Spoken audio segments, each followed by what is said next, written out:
All right, welcome back to the channel. So, Terence Crawford destroys Kell Brook in 4 rounds to retain his WBO welterweight championship and to set up hopefully a departure from Top Rank and an entrance into the real welterweight division. But he didn't really look that good doing it. Let's talk about that in this video.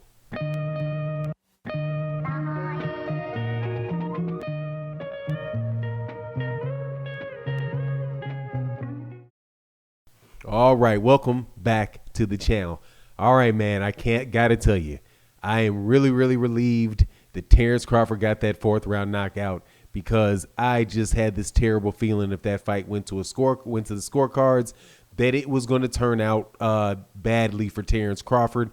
But we did not have to worry about that, because Terence Crawford beat the brakes off of what looked like a dilapidated shell of his former self, Kell Brook. But why Kell Brook was standing up there and he was, and he was fighting, he gave Terence Crawford a really good fight.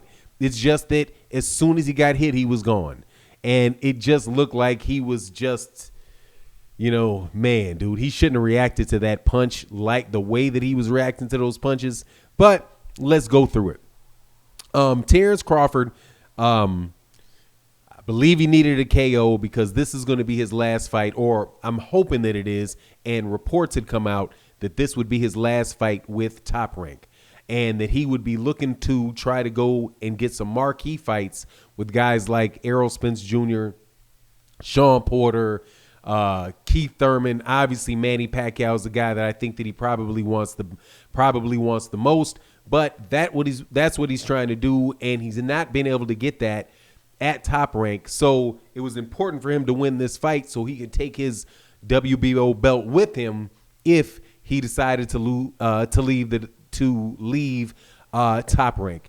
And it was my thought process that, nah, Bob Arum, if he can keep that belt with him, he's going to want to keep that belt with him. But like I thought, Terence Crawford just proved to be too much for Kell Brook. And and I think it was pretty much because Kell Brook is really just gone. You know what I mean? Now, the way that the fight started off, it was a very competitive fight it only went 4 rounds. So I think, look at my scorecard, I think I might have had the fight going in 2 rounds to 1 for Kell Brook, for Terence Crawford going in to the 4th round before the knockout happened.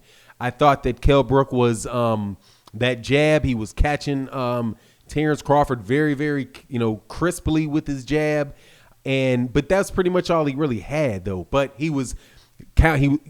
Bud came out in that orthodox stance. So it was an orthodox on orthodox matchup to start off with, and pretty much went, as long as the fight was orthodox, Kell Brook was getting the better of it. And I think that there was probably some people out there that had that fight 3-0 for Kell Brook going into the 4th round. But then when the 4th round came about, that's why I'm just saying that the guy looked like he just really looked shot. Like the punch that we saw the knockout come from, Kell Brook was coming into Terence Crawford, but it was pretty much just a jab, or kind of like a hybrid jab hook that caught as Kell Brook was coming in. Terence Crawford caught him, and then that fight was that was it after that. He just really didn't react well to that punch at all. He winds up spinning off to the ropes. Terence Crawford follows, lands some big shots. Tony Weeks backs him off. The fight starts again, rinse and repeat. Terence Crawford goes in there, handles his business, and gets him out of there. But look,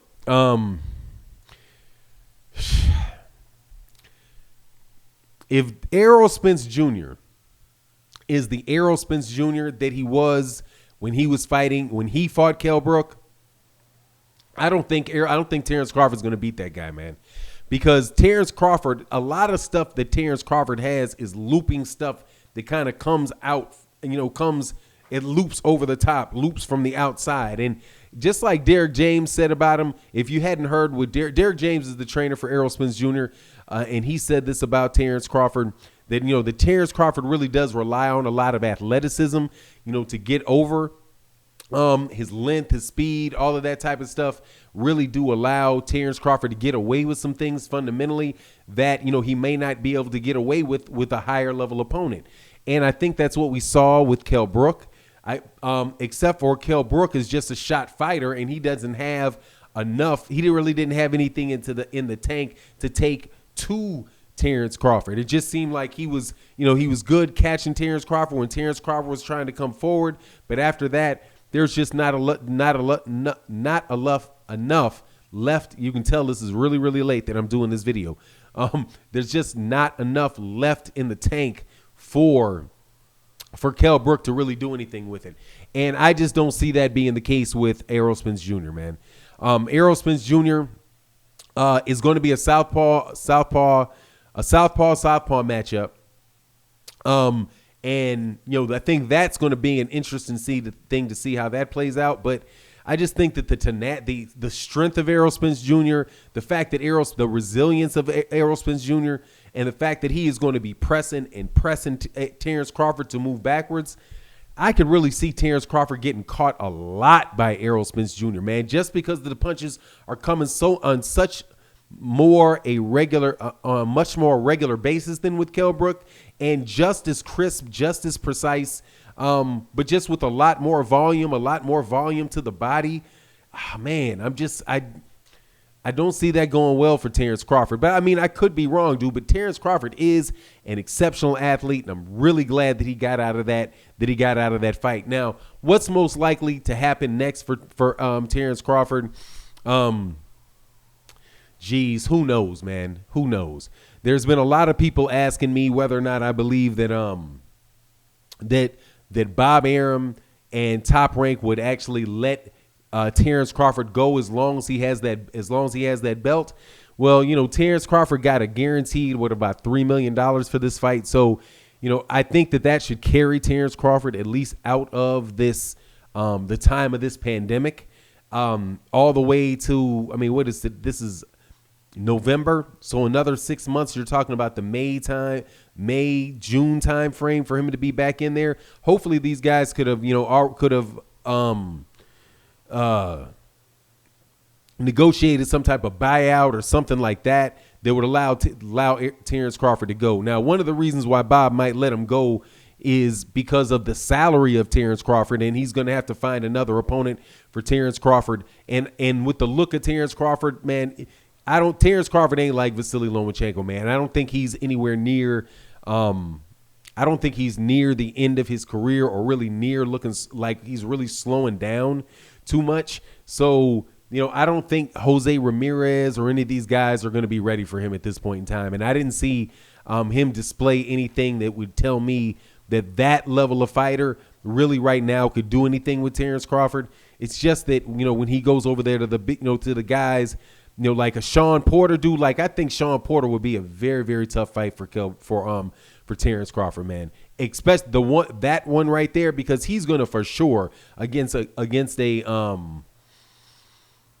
Sean Porter. I think for sure he's gonna be down on those cards, man, going 4 or 5 rounds, and that's the same thing with Errol Spence too, dude. He's gonna wind up being down 4 or 5 rounds, man, and just to think that he's gonna be able to pick up and just out athletic, just be the stronger, more aggressive person and hurt somebody with the first big shot that they hit him with. Dude, I don't know, man. Honestly, Kell Brook looked just about as shot as Amir Khan did. I don't know, man. It just doesn't seem. I just don't see him doing that with Errol Spence Jr. I don't see him. I don't even see him doing that with Danny Zugas or Sean Porter. I think that from what we saw in that fight, all of those guys have a good chance of beating Terence Crawford, provided that I'm not wrong in that Terence Crawford just possesses something where he's going to be able to do that, turn on the gas, and just step up and get past all those other guys. Because that's what he did in the fight and definitely the last 2 fights with Igis Kalvanakis and God, what is this dude's name? And Kell Brook. That, you know, it looked like it was a nip and tuck fight, man. People had him, you know, losing on the cards. And then he just winds up coming out and overpowering and overwhelming the guy with his talent. And I just don't think that that's going to continue to pan out when he gets with those bigger dudes. But if it can, then it can, dude. It's just kind of like a Roy Jones Jr. thing. But you know, all in all, I'm happy, very happy that he got past, that he won the fight. Very, very happy that he won the fight. I definitely did not want him to lose. I thought that he should be able to knock him out. I thought it was going to be in the middle or the later rounds because I just thought Kell Brook would be able to take some amount of punishment, but he just wasn't able to take any of the punishment. Anyway, that's my take on the matter. You guys let me know what you think. I'm definitely going to check you out on OG Boxing Talk in the morning where we'll go over it with Drew Titan. And with that, I'm out. Peace.